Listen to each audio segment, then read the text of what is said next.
ہے تو اللہ کی طرف سے پابندیاں اور زیادہ لگتی چلی جاتی ہیں۔ بنی اسرائیل گناہ کرتے تھے، اس لیے ان پر مشکل احکام نازل ہوئے کہ ہفتے کے دن مچھلیوں کا شکار نہیں کرنا، اور پھر اللہ ہفتے ہی کے دن مچھلیاں بھیجتا تھا۔ ہمارے حضرت مفتی رشید احمد صاحب رحمہ اللہ تعالیٰ فرمایا کرتے تھے کہ یہ جو بے پردگی کے مواقع آج لوگوں کو بہت زیادہ مل رہے ہیں، بے حیائی بہت آسان ہو گئی ہے، اس آسان بے حیائی کو دیکھ کے لوگ سمجھتے ہیں کہ شاید گناہ اب گناہ نہیں رہا، شاید اللہ ہم سے خوش ہے، معاذ اللہ عیش و عشرت کے مواقع فراہم کر رہا ہے۔ فرماتے ہیں نہ، یہ جو عیاشی آسان ہو رہی ہے، زنا آسان ہو رہا ہے، فحش فلمیں دیکھنا آسان ہو رہا ہے، برائی آسان ہو رہی ہے، تو یہ اصل میں اللہ کی طرف سے آزمائش بڑھ رہی ہے۔ جیسے اللہ نے بنی اسرائیل کو کہا تھا ہفتے کو مچھلی نہیں کھانا، اور ہفتے ہی کو مچھلیاں آ رہی ہیں، یعنی ہفتے کو مچھلی کا شکار نہ کرنا اور ہفتے ہی کو آ رہی ہیں، تو اللہ نے ہمیں بھی کہا ہوا ہے کہ تمہارے پاس اپنی حرام خواہش پورا کرنے کے لیے نکاح کے علاوہ کوئی راستہ نہیں ہے۔ اب پہلے حرام خواہشات پورا کرنا مشکل تھا، آج بہت آسان ہو گیا ہے، تو اس آسانی کو بنی اسرائیل کی مچھلیوں پہ قیاس کر لینا چاہیے۔ اس خوش فہمی میں نہیں رہنا چاہیے کہ جی اب چونکہ بہت آسان ہو گیا تو ہم کر لیں۔ بنی اسرائیل پر بھی ہفتے کو مچھلیوں کا شکار بہت آسان ہو گیا تھا، تو ایسا نہ ہو کہ جو عذاب ان پر آیا وہی عذاب ہمارے اوپر آئے۔ ایک اور علمی نکتے کی بات پتہ چلتی ہے جو میں کئی بار پہلے پیش کر چکا ہوں کہ امام ابو حنیفہ رحمہ اللہ تعالیٰ کے نزدیک سمندر کی صرف مچھلی حلال ہے، مچھلی کے علاوہ کوئی مخلوق حلال نہیں۔ اس پہ میں کئی بار دلائل دے چکا ہوں۔ دیگر تینوں ائمہ وہ بھی ہمارے لیے قابل احترام ہے، امام مالک، امام شافعی، امام احمد، ان کے ہاں سمندر کی ہر مخلوق جائز ہے۔ تو قرآن کی اس صنیع سے بھی لگتا ہے کہ صرف مچھلی حلال ہے، کیونکہ قرآن نے بھی بنی اسرائیل پر سمندر کی مخلوق میں مچھلی پر پابندی لگائی۔ اس سے پتہ چلتا ہے کہ بنی اسرائیلی بھی مچھلی ہی کھایا کرتے تھے اور مچھلی ہی کا شکار کیا کرتے تھے۔ قرآن میں ہمیں مچھلی کے علاوہ نہ جھینگے کا تذکرہ ملتا ہے، نہ کیکڑے کا تذکرہ ملتا ہے۔ پھر ہم حدیثوں کی طرف جاتے ہیں تو کسی ضعیف سے ضعیف روایت میں بھی نہیں ہے کہ نبی صلی اللہ علیہ وسلم نے سمندر میں مچھلی کے علاوہ کسی مخلوق کو ہاتھ بھی لگایا ہو، یا صحابہ کرام یا تابعین نے۔ تو تینوں ائمہ قابل احترام ہے، اختلافی مسائل میں شدت نہیں کرنی چاہیے، لیکن ہمیں قرآن سے اور احادیث سے جو واضح اشارے ملتے ہیں وہ اشارے یہی ملتے ہیں کہ سمندر میں اصل جو کھانے کی چیز ہے وہ مچھلی ہے، اور اسی مچھلی پر پابندیاں اللہ تعالیٰ لگا رہے ہیں، یعنی اسی کے شکار پر، بنی اسرائیل پر۔ وَإِذْ قَالَتْ أُمَّةٌ مِّنْهُمْ، ایک جماعت نے بنی اسرائیل کو روکا کہ مچھلی کا شکار نہ کرو۔ اس بارے میں فقہی مسئلہ یہ ہے کہ گناہ سے روکنا فرض ہے، نہی عن المنکر، جیسے برائی سے بچنا فرض ہے ایسے ہی برائی سے روکنا بھی فرض ہے۔ یہ مضمون کئی احادیث میں ہے، مَن رَأَىٰ مِنکُم مُنکرًا فَلْیُغَیِّرْہُ بِیَدِہِ، تم میں جو شخص کسی گناہ کو دیکھے اپنے ہاتھ سے بدلے، ہاتھ کی طاقت نہیں ہے تو زبان سے، ورنہ دل میں نیت کرے۔ لیکن تمام علماء کا اس پر اتفاق ہے کہ یہ اس وقت فرض ہے جب سامنے والے کے ماننے کی تھوڑی سی بھی امید ہو۔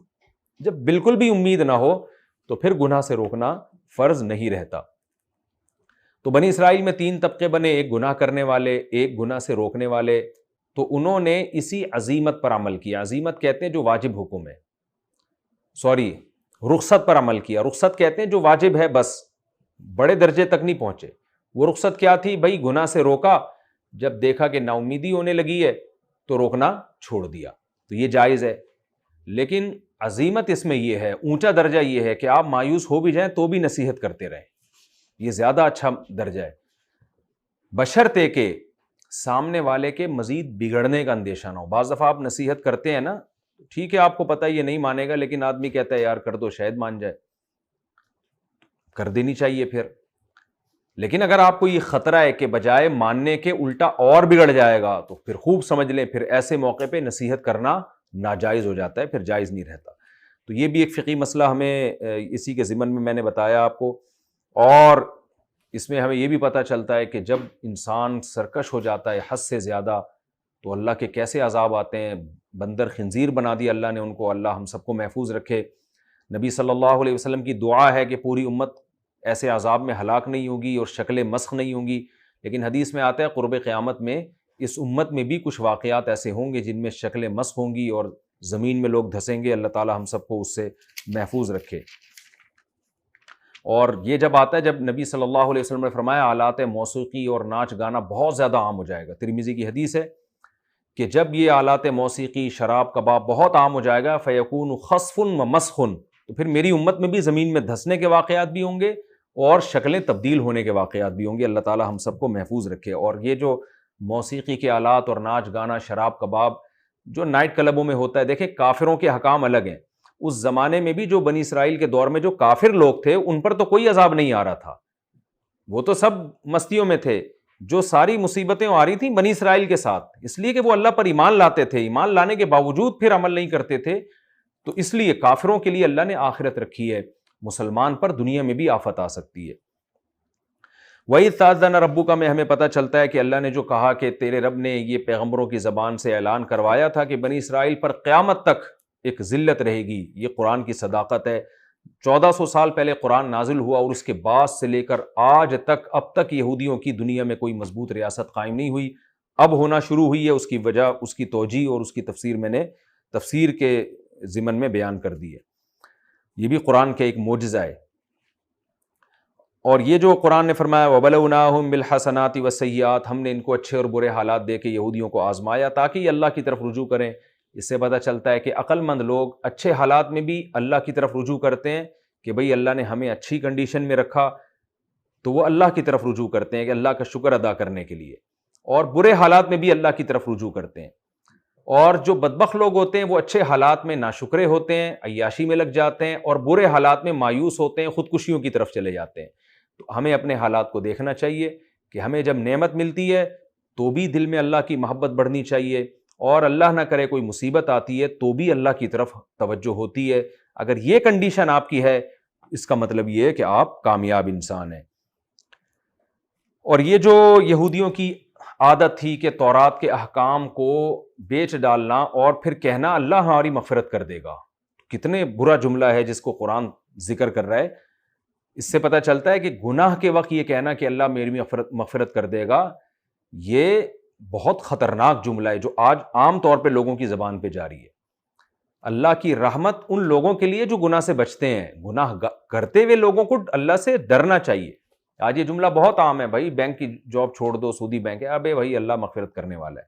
زنا چھوڑ دو، شراب چھوڑ دو، بھائی اللہ معاف کرنے والا ہے۔ یہ موقع یہ کہنے کا نہیں ہے، یہ موقع ہے کہ بھئی اللہ سے ڈرنا چاہیے، توبہ استغفار کرے انسان۔ حدیث میں آتا ہے، حضرت عائشہ نے پوچھا کہ یا رسول اللہ، یہ جو قرآن میں آتا ہے کہ نیک لوگ توبہ استغفار کرتے ہیں، اس سے کیا وہ لوگ مراد ہے جو گناہ کرتے ہیں پھر توبہ استغفار کرتے ہیں؟ فرمایا نہیں، نبی صلی اللہ علیہ وسلم نے فرمایا نہ، اس سے وہ لوگ ہیں جو گناہ سے بچتے ہیں اور نیکی کرتے ہیں، اور نیکی کے بعد استغفار کرتے ہیں کہ پتہ نہیں ہماری نیکی قبول ہوئی ہے کہ نہیں ہوئی ہے۔ تو اللہ جو اپنے بندوں کو دیکھنا چاہتے ہیں وہ اس کنڈیشن میں کہ گناہ سے بچ کے بھی آپ توبہ استغفار کریں۔ اور بدبخت ترین لوگ وہ ہوتے ہیں جو گناہ کر کے بھی توبہ نہیں کرتے، بلکہ اللہ کی رحمت کی امیدیں لگا کے بیٹھتے ہیں کہ اللہ کر دے گا معاف ہمیں۔ اور آخر میں یہ کہ بنی اسرائیل پر اللہ نے پہاڑ کو مسلط کیا اور کہا کہ اس کتاب کو مضبوطی سے تھامو۔ وہ کہنے لگے تھے ہم آسان احکام پر عمل کریں گے، مشکل کو چھوڑ دیں گے۔ اللہ نے کہا پوری تورات پر عمل کرنا پڑے گا۔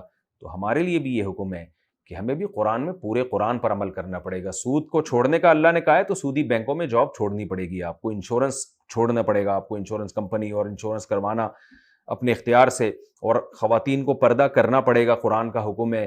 صلہ رحمی کرنی پڑے گی، رشتہ داری جوڑنی پڑے گی، اور جو باتوں کا نماز قائم کرنی پڑے گی۔ رمضان کے روزے باہر صورت رکھنے پڑیں گے، چاہے گرمیوں کے دن ہو، لمبے دن ہو، چھوٹے دن ہو، مزدور ہو آپ، رکھا جا آسانی ہو رکھنے میں یا مشکل ہو، ہر طرح سے آپ کو قرآن کے تمام احکام کو فالو کرنا پڑے گا۔ یہ آپشنل نہیں ہے کہ آپ کا دل چاہے تو آپ کر لیں اور دل نہ چاہے تو آپ نہ کریں۔ اور جن باتوں کا نبی نے حکم دیا وہ بھی حقیقت میں قرآن ہی کا حکم ہے، کیونکہ قرآن میں آتا ہے کہ اطیعوا اللہ و اطیعوا الرسول، رسول کی بھی اطاعت کرو، جو حکم بھی صحیح حدیث سے ثابت ہوگا۔